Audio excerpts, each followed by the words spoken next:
ہمیں ان جن فرقوں کے بارے میں آپ سے بات کر رہا ہوں نا، کہ یہ کہہ دیں میں حمد کرتا ہوں، ہم حمد کرتے ہیں، اگر یہ بھی کہہ دیں حمد کرو اللہ تعالیٰ کے، یہ کون سا صیغہ ہے؟ اسے کیا کہتے ہیں اردو میں؟ حمد کرو، امر، حکم، پانی لاؤ، حمد کرو، پڑھو، ہوم ورک کرو اپنا، سو جاؤ، حکم ہی ہوا نا. اللہ تعالیٰ حکم بھی دے سکتا ہے اور دیتا بھی ہے قرآن میں، تو حمد کا حکم کیوں نہ ہوا؟ کیوں نہ بات شروع ہوئی احمد اللہ، حمد کرو اللہ تعالیٰ کی، حمد کرو اللہ تعالیٰ کی. کیونکہ حکم دینے میں آپ کے آگے دو پاسبلٹیز ہیں، دو امکانیات ہیں. ایک امکان تو یہ ہے کہ جس کو آپ نے حکم دیا اس نے حکم مان لیا. دوسرا امکان یہ ہے کہ جس کو آپ نے حکم دیا اس نے حکم نہ مانا. دو امکان ہے نا، اور وہ دونوں امکان ان کا یعنی فرض کریں میں آپ سے کہوں اچھا یہ کمرہ صاف کر دو، اپنے بیٹے سے کہتا ہوں کمرہ صاف کر دو. اب دو پاسبلٹیز ہیں، دو امکان ہیں. ایک امکان تو یہ ہے کہ آدھے گھنٹے بعد کمرہ صاف ہے، اس نے کر دیا. دوسرا امکان یہ ہے کہ اس نے صاف کر دیا. تیسرا امکان کہ اس نے صاف کر دیا، کیونکہ اور کوئی امکان نہیں ہے. لیکن کمرے کے صاف ہونے کا دار و مدار کس پر ہے؟ مجھ پر ہے یا اس پر ہے؟ اس پر ہے نا. اب بات اس پر ڈیپینڈ کرتی ہے، مجھ پہ ڈیپینڈ نہیں کرتی. ایک دفعہ میں نے حکم دے دیا تو جیسے انگلش میں کہتے ہیں the ball's in your court، اب تو بات آپ پر ہے، آپ پر بات کا دور و مدار ہے، مجھ پر نہیں ہے. اسی لیے اللہ تعالیٰ نے ہمیں حکم نہیں دیا، ورنہ حکم دیتے تو ایسا ہوتا کہ اگر ہم حکم کی تعمیل کریں گے تب ہوگی، نہیں کریں گے تو نہ ہوگی. ہم پر ڈیپینڈ نہیں کیا اللہ تعالیٰ نے. الحمدللہ نہ اس میں امر چلتا ہے، نہ اس میں ماضی چلے گا، نہ اس میں حال، نہ مستقبل، نہ انا لگا سکتے ہیں، نہ للہ کی جگہ الحمدللہ کی جگہ للہ الحمد کہہ سکتے ہیں. آپ کہیں سے بھی تبدیلی لانے کی کوشش کریں، جو بات الحمدللہ میں ہے وہ کسی اور چیز میں ہے ہی نہیں، کسی اور آپشن میں ہے ہی نہیں. اب اس میں ایک آخری میں آپ کو اور آپشن کا ذکر کر دوں، وہ یہ ہے کہ اللہ تعالیٰ کا فرض کریں لفظ استعمال ہی نہیں ہوا. ہم پڑھتے ہیں الحمدللہ رب العالمین، پڑھتے ہیں نا. اب فرض کریں اللہ تعالیٰ کا لفظ موجود نہیں ہے، لفظ الجلالہ موجود نہیں ہے، ہم پڑھیں الحمد رب العالمین. الحمد رب العالمین، تمام جہانوں کے رب کے لیے تعریف اور شکر ہے. بات تو پھر بھی ٹھیک ہے، بات تو غلط نہیں ہے. فرق صرف اتنا ہے کہ اللہ تعالیٰ کے نام کا استعمال نہیں ہوا. اب پھر کلام میں کیا نقص ہے، کیا مس ہو گیا، کون سی بڑی بات ہے؟ میں یہ سب آپشنز آپ کو کیوں بتا رہا ہوں؟ یہ تمام جو مختلف امکان ہیں میں ان کا ذکر کیوں کر رہا ہوں؟ یہ میں نے اپنی طرف سے نہیں لکھا بائی دی وے، یہ سب موجود ہے کتابوں میں، لیکن یہ صرف کتابوں میں کہیں دفن ہوا ہے. اس بارے میں ہمارے ہاں بحث نہیں ہوتی. کرنے کا فائدہ کیا ہے؟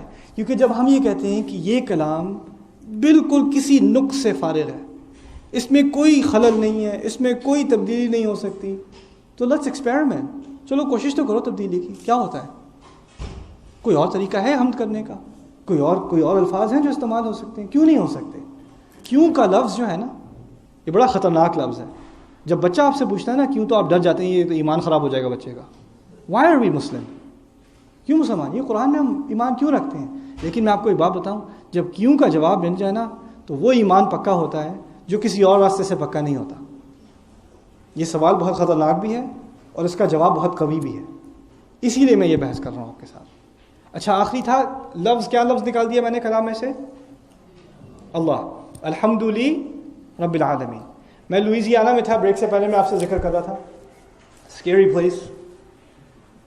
اچھا میں گیس بھر رہا ہوں، سامنے پک اپ ٹرک ہے، وہ نکلا بندہ، big guy staring at me, ایسے دیکھ رہا ہے گھور گھور کے.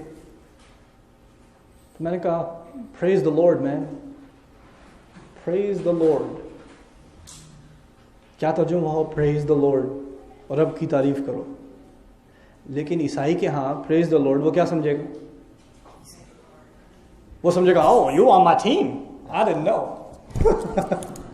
تم تو اپنے بندے ہو یار، پریز دا لارڈ. اچھا میں اگر اس سے کہوں پریز اللہ دا لارڈ، پھر تو لوئزیانا کے بعد آگے کہانی نہ چلتی. You understand?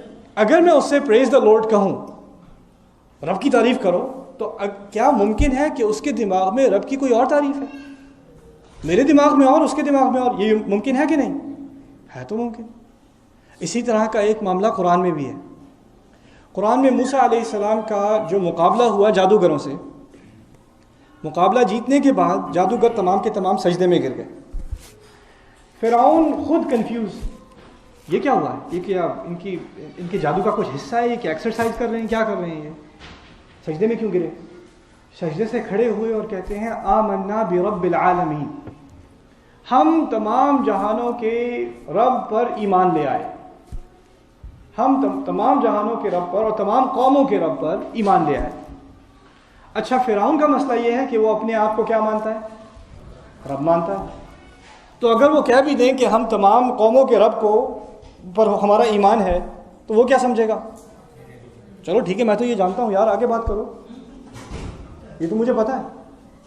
لیکن ان کا کیا مقصد تھا کہنے کا؟ کہ وہ اللہ تعالیٰ پر ایمان لائے ہیں. تو انہوں نے اگلی آیت میں اپنی بات کو واضح کیا، آمنا برب العالمین رب موسیٰ و ہارون. تم نہیں، موسیٰ اور ہارون کا رب. یعنی انہیں وضاحت کرنے کی ضرورت پڑی. صرف یہ کہہ دینا کہ آمنا برب العالمین کافی نہیں تھا. کیا یہ ممکن ہے کہ مکے میں جب یہ قرآن پڑھا جا رہا تھا، کیا یہ ممکن ہے کہ لوگوں کے دماغ میں رب کی مختلف ڈیفینیشنز و مختلف تعریفیں ہوں؟ ممکن ہے کہ نہیں؟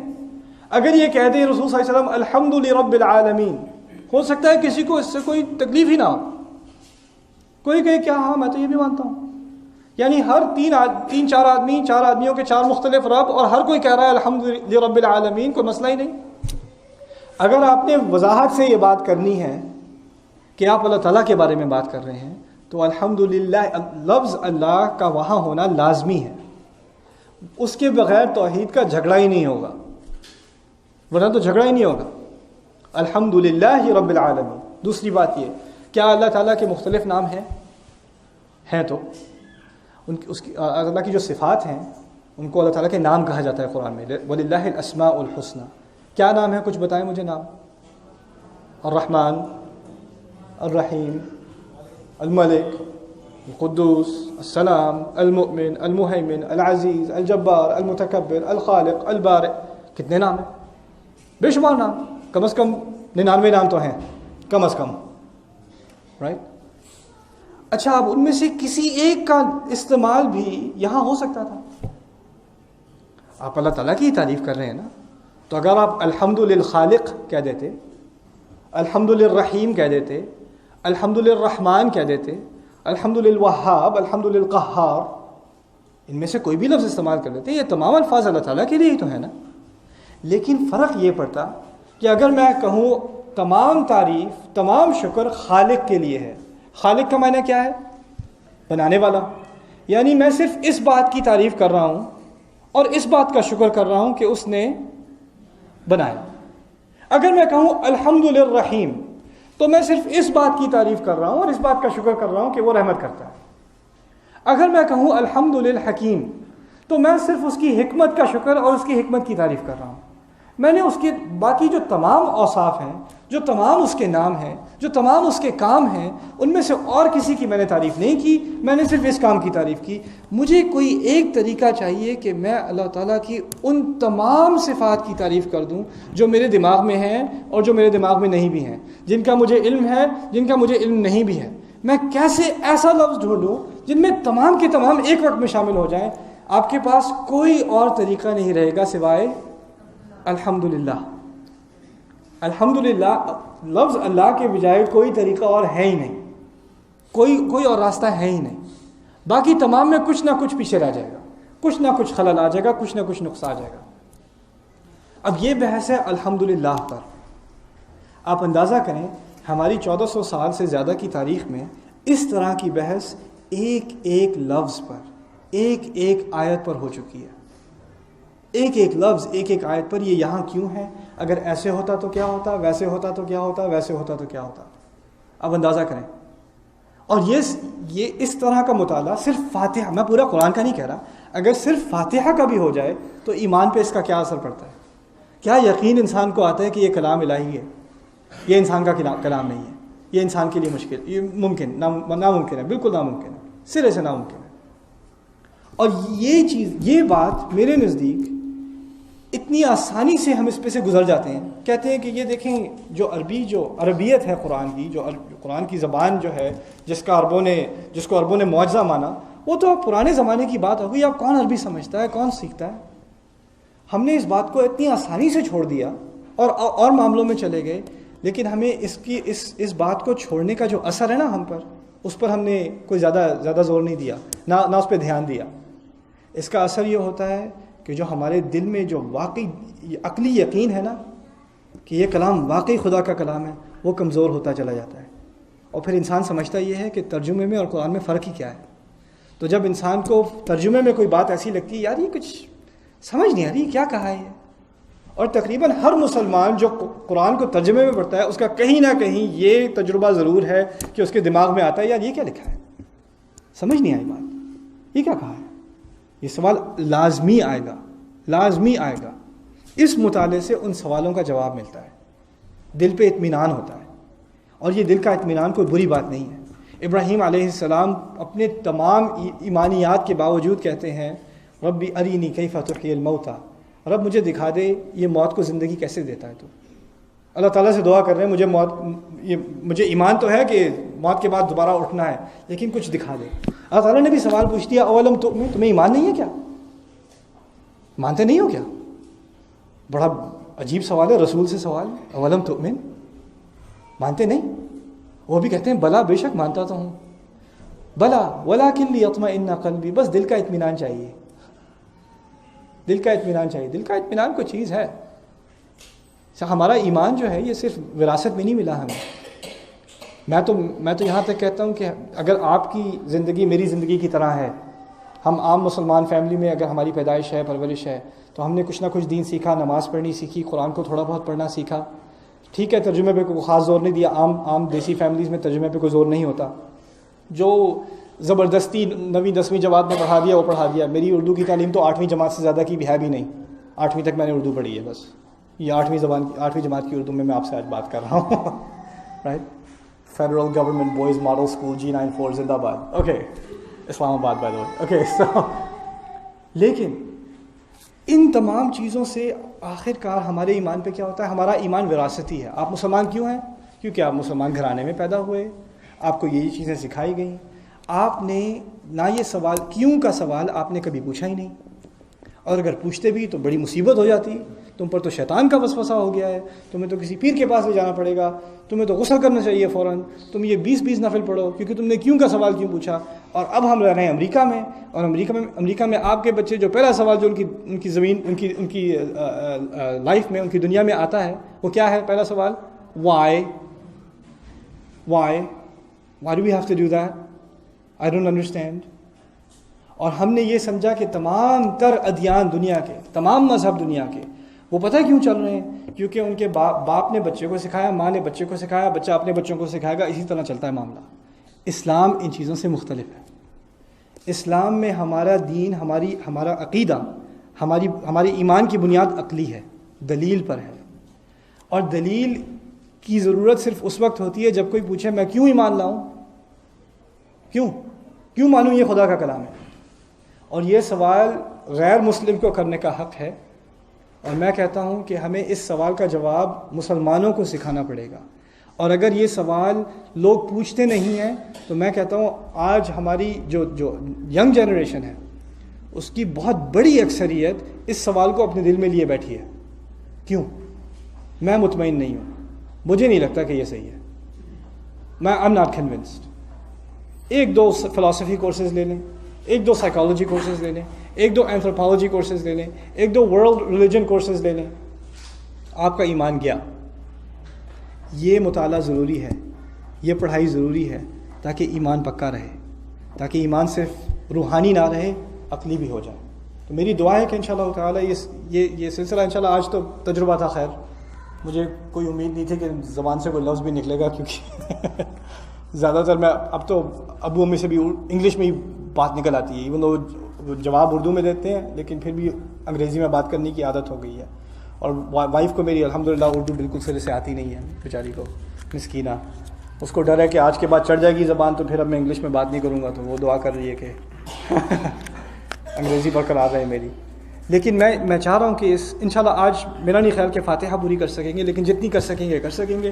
اور پھر میری نیت یہ ہے کہ ریگولرلی، ناٹ ایوری ویک، لیکن کسی نہ کسی طرح یہ سلسلہ ہم برقرار رکھیں اور یہ سیریز جو میں نے انگلش میں کی ہوئی ہے یہ اردو میں بھی ریکارڈ ہو جائے مسلمانوں کے فائدے کے لیے انشاءاللہ تعالی. اوکے تو اچھا تھوڑا اور آگے چلتے ہیں، پھر میں آپ کو بریک دینے کے لیے تیار ہوں انشاءاللہ. الحمدللہ کے بارے میں بات ہو گئی، اب بات کرتے ہیں رب کے بارے میں. رب کے معنی اردو ترجمے میں لکھے ہوتے ہیں پروردگار. کبھی پڑھا ہے پروردگار؟ فارسی کا لفظ ہے، مجھے اس کے لفظ کے معنی نہیں پتہ. آپ سے کوئی پوچھے پروردگار کے کیا معنی، آپ کہیں گے رب. آپ سے کوئی پوچھے رب کے کیا معنی، آپ کہیں گے پروردگار. پنگ پانگ، ٹیبل ٹینس، جس کو بیک اینڈ فورتھ. کیا معنی ہیں رب کے؟ میں آپ کو عربی میں رب کے معنی بتانا چاہتا ہوں. پہلے الرب کہتے ہیں عربی میں هو المالک والسید والمربی والمنعم والقیم. کافی اجزاء ہیں اس کے. الرب کے پہلے معنی جو کسی چیز کی ملکیت رکھتا ہو، جو کسی چیز کا مالک ہو. رب میں مالک ہونے کے معاملے کے معنی شامل ہیں. عربی میں کہتے ہیں رب البیت. رب البیت کے معنی گھر کا مالک. رب کا لفظ صرف اللہ تعالیٰ کے لیے استعمال نہیں ہوتا عربی میں، کسی مالک کے لیے بھی استعمال ہوتا ہے. ٹھیک ہے، پہلا معنی رب کا مالک. دوسرا سید. سید کے معنی سید صاحب نہیں، سید کے معنی عربی میں ہے جو جس کا کسی چیز پر کنٹرول ہو، جو کسی چیز پر پوری طرح جس کا کنٹرول کو اردو میں کیا کہتے ہیں؟ عبور نہیں، نہیں کنٹرول ہی ٹھیک ہے یار، کوئی بات نہیں، کام چلاؤ. اوکے، طاقت، اختیار، کسی پر پورا اختیار ہونا کسی چیز پر، اس کو سید کہا جاتا ہے. رب نہ صرف یہ کہ مالک ہے، اس کو پورا اختیار بھی ہے. میں آپ کو مثال دوں، آپ ایک گاڑی کے مالک ہیں، لیکن آپ اس گاڑی کو کیسے چلائیں، سڑک پر کیسے چلائیں، کتنی رفتار سے چلائیں، کب روکیں اور کب بڑھائیں آگے، اس پر آپ کا اختیار نہیں ہے. آپ گھر کے مالک ہیں، ٹھیک ہے، لیکن آپ اپنے فرنٹ لان میں کیا رکھیں کیا نہ رکھیں، HOA، آپ کے پاس پورا اختیار نہیں ہے. اگر آپ اپنے گھر میں کوئی ترمیم کرنا چاہتے ہیں، کوئی ایک کمرہ آگے مزید بنوانا چاہتے ہیں، یا کوئی ایک اوپر فلور بنوانا چاہتے ہیں، تو آپ کو ٹاؤن کے پاس جانا پڑے گا کہ نہیں، اپروول لینا پڑے گا کہ نہیں. مسئلہ یہ ہے کہ آپ مالک تو ہیں لیکن آپ کے پاس اختیار پورا نہیں ہے. اختیار کچھ جزئی تو ہے، تھوڑا بہت تو ہے، لیکن پورا اختیار نہیں ہے.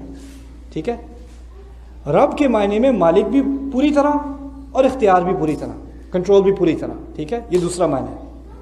تیسرا معنی مربی.